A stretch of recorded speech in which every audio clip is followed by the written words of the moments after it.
Kana ganing 10 years ka nga uga sa abroad.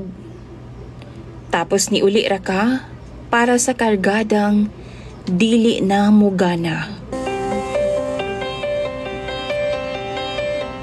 Itago na lang ko ninyo sa pangalang Irene.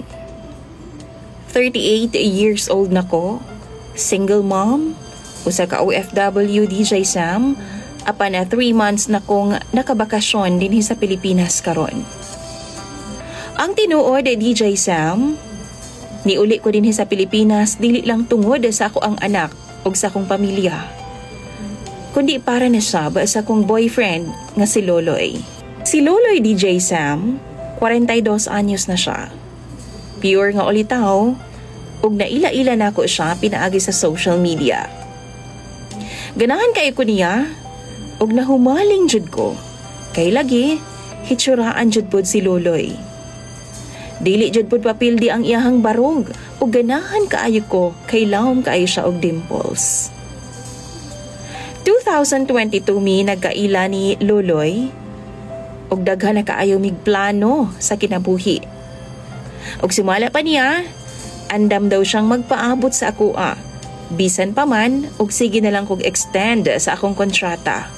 Kay lagi, wala pa man makakita ang akong amo ikapuli nako. Wala jud kay ikasaway kay Loloy DJ Sam, kay buutan kaayo siya.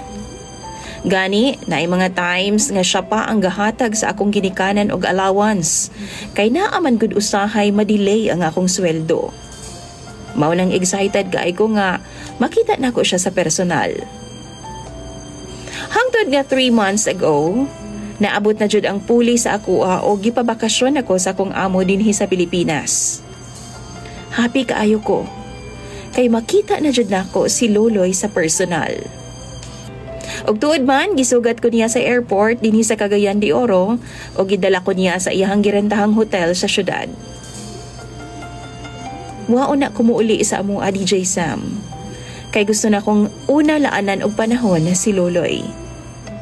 Excited kay ko kay after 10 years nga single ko, finally, mapisbisan na jud ko. Pagsulod namo sa kwarto sa hotel, DJ Sam, wa na'y hugas-hugas, diretsyo na dumog og kurambos. Og kaluoy sa Ginoo, nakaraos jud ming duha. Pero wa na masundan pa DJ Sam. Kutob na lang siya, kiss-kiss, ugay-ugay, tapos wala na dayon. Naligo pa gani ko after ato DJ Sam, kay nag-expect pa ko og more rounds pa. Pero mo na dito ang first and last. Hangtod nang uli na lang mi. Kabalo ka DJ Sam, wala jud ko nahimutang. Ginaisip nako nga, dili ba siya ganahan ako? Pangit ba ko? Baho ba ko? Wa jud ko mahimutang sa tinuod lang ug wa ako makatug og tarong hinuna-huna. Maudong after 1 week, gi-invite na ko siya nga mag-hotel na pud mi. Apan bisan unsaon og dumog DJ Sam. Bisan unsaon akong hikap-hikap, bisag unsaon akong palpal. Wa na jud. Lupig pa'y manok nga gidungoy lagi haskang luyaha sa iyang manoy. Nangayo siya sorry nako. Kay wala po daw siya kaibaw nga nung naana siya.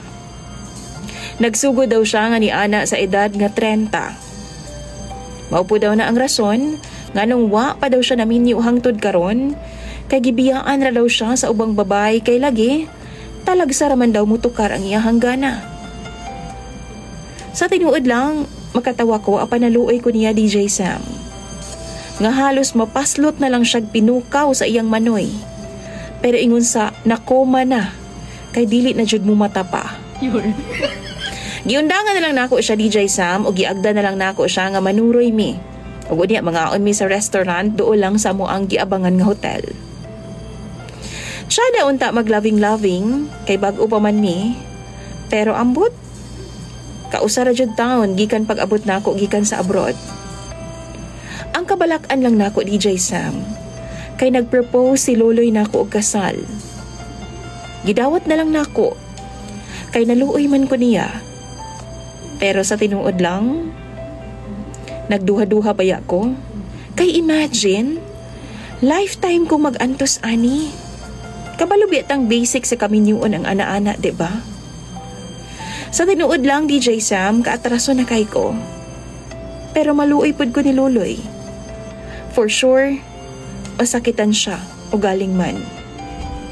Unsabay angay na kong buhaton, DJ Sam. Palihog lang, i-share ang inyong mga advice sa comment section ni DJ Sam kay ako kanang basahon tanan.